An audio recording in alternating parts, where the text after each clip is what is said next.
Hello, j'espère que tu vas bien. Je te retrouve dans ce tout nouvel épisode de mon podcast Intuition créative. Aujourd'hui, on va parler d'organisation quand on se déplace, quand on est entrepreneur, qu'on soit nomade à 100% ou nomade que de temps en temps ou beaucoup en déplacement professionnel. Dans cet épisode, je compte vraiment te présenter mon expérience, mon organisation et aussi ce que les gens pensent de moi et de ce que je vis vraiment. Donc je te partage tous mes petits conseils juste après ma petite introduction. À tout de suite. Bienvenue dans mon podcast Intuition créative. Je suis Anne-Laure, graphiste intuitive, fondatrice de Studio Eucalyptus. J'accompagne les entrepreneurs dans leur communication alignée en créant leur identité de marque, leur site web et leur direction artistique. L'intuition, l'écoute de soi, la créativité et l'éveil font partie de mon quotidien. Ici, tu retrouveras mes conseils et prises de conscience pour être pleinement épanoui dans ta vie d'entrepreneur holistique. Tu peux me retrouver sur Instagram en suivant Studio Eucalyptus. Là-bas, tu y retrouveras mon quotidien, mes conseils en tant que graphiste et directrice artistique.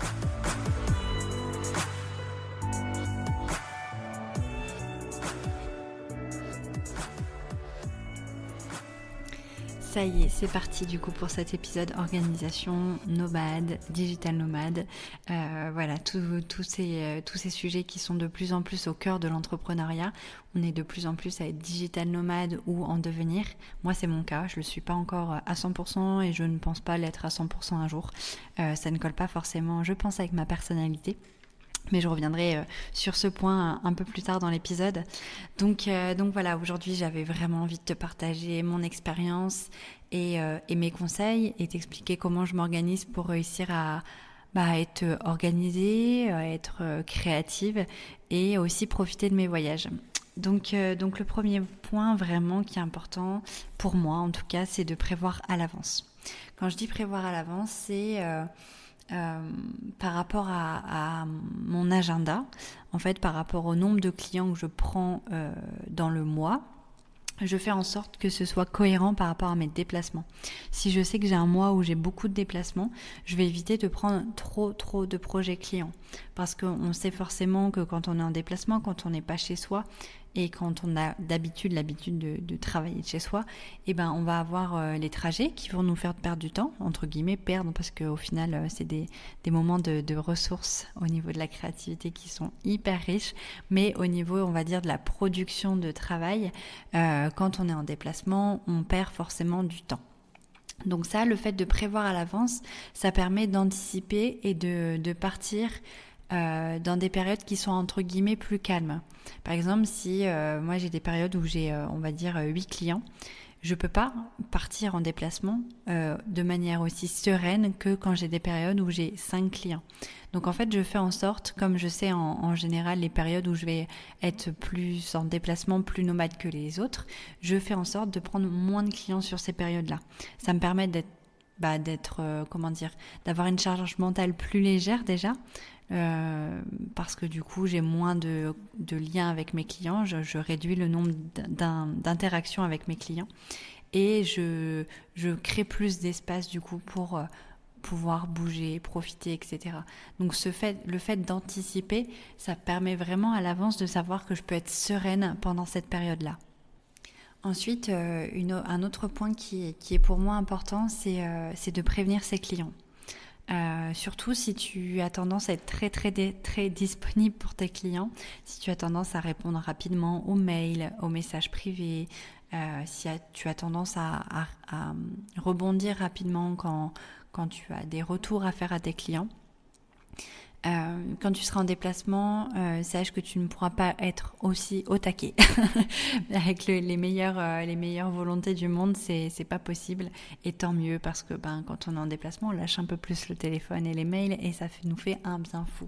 Mais du coup, pour ne pas inquiéter tes clientes et pour éviter que tu reçois des messages un petit peu de relance qui ne sont parfois très bienveillantes, mais qui pourrait te faire stresser entre guillemets de pas avoir répondu suffisamment vite, c'est de prévenir tes clients de tes déplacements.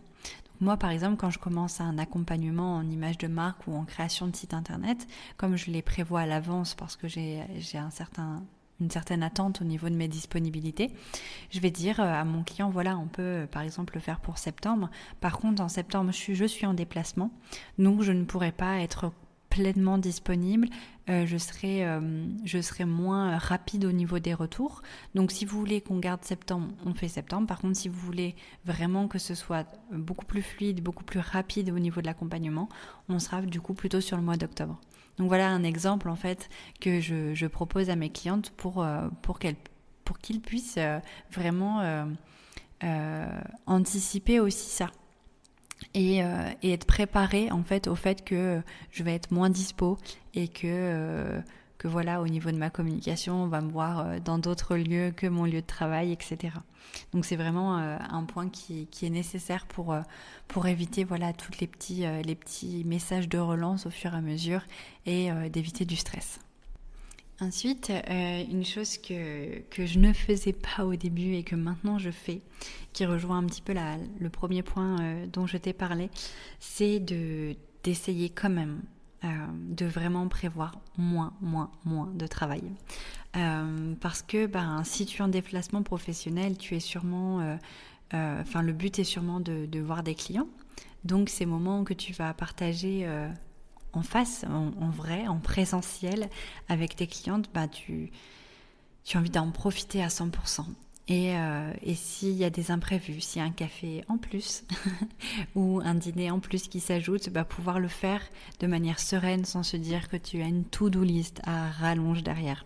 Parce que je te parle en connaissance de cause, le jour où j'ai commencé vraiment à me déplacer pour aller voir mes clients, déjà moi je crée des liens très très forts en général avec mes clients parce que je les accompagne sur un certain temps et on a tellement des valeurs similaires que il y a des liens qui se tissent et au moment où on se voit il y a des liens encore plus forts qui se tissent et parfois jusqu'à des amitiés.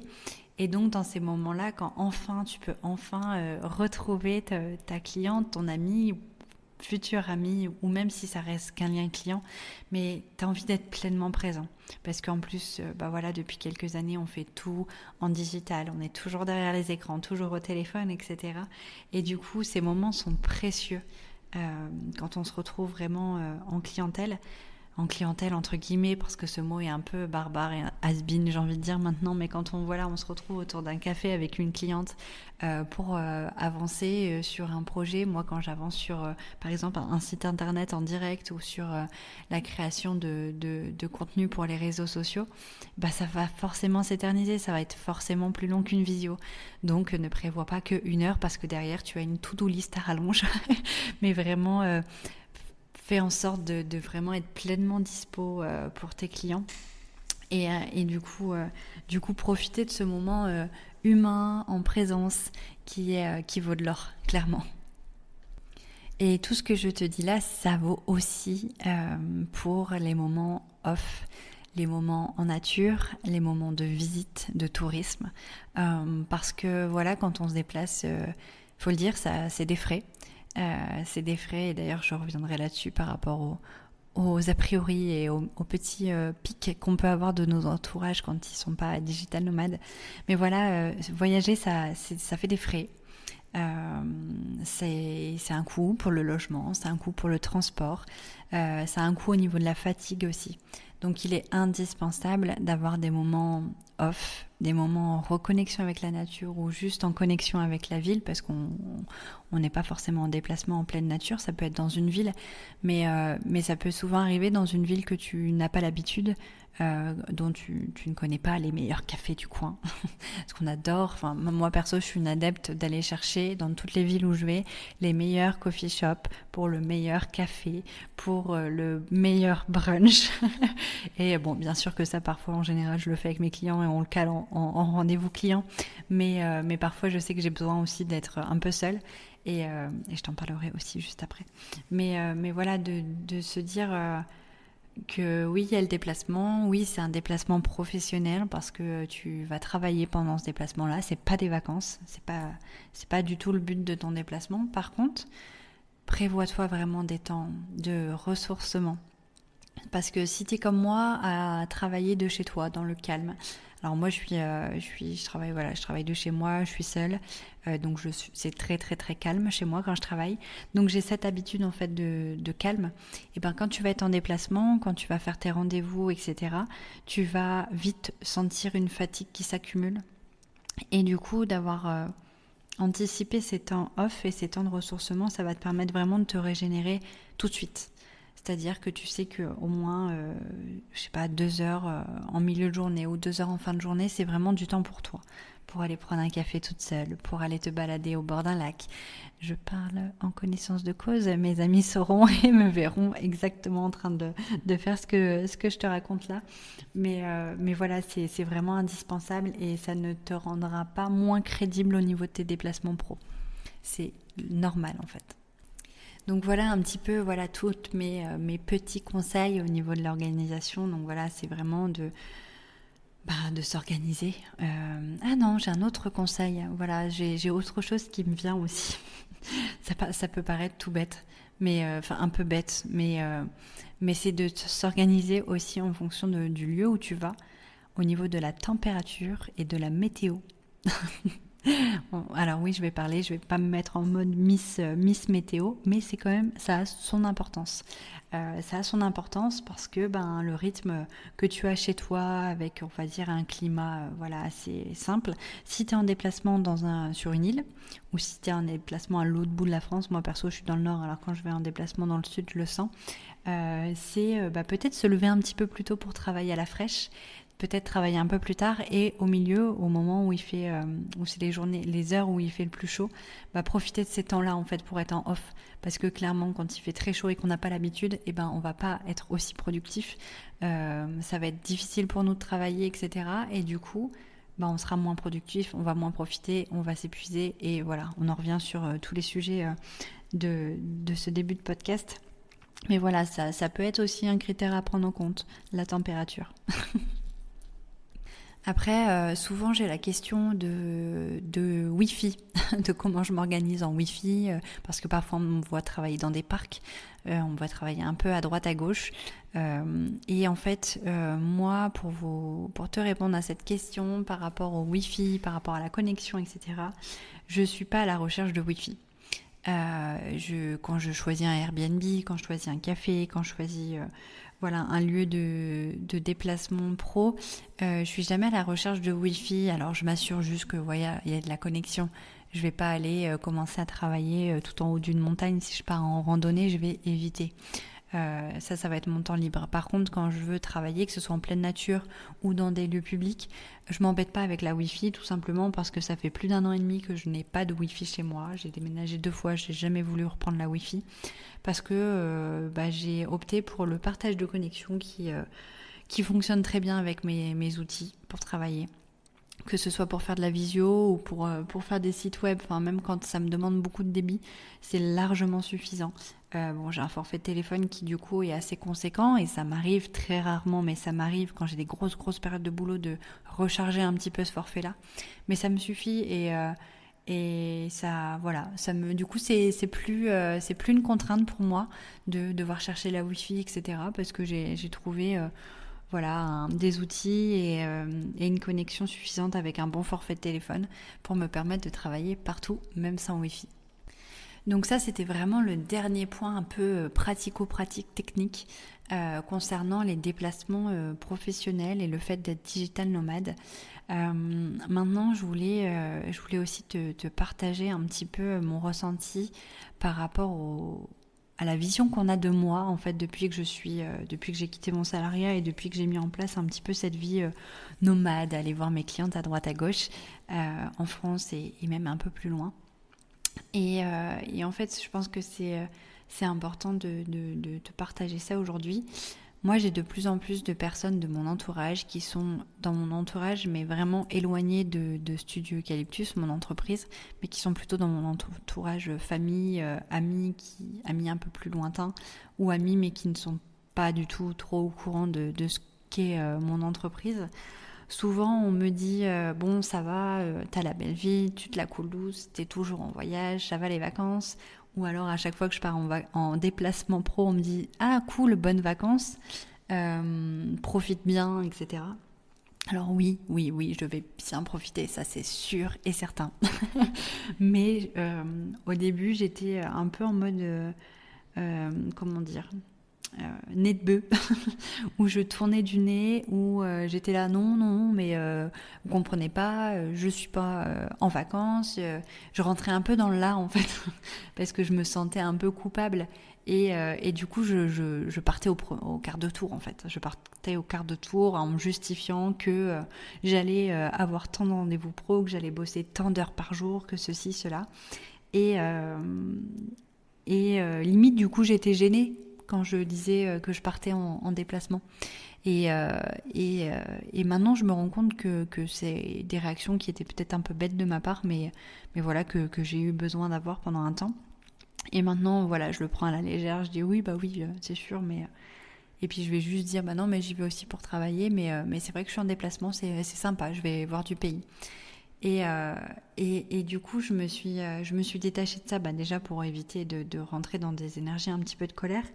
Et je me suis dit que de toute façon, je serais toujours confrontée à ça et que c'était pas grave.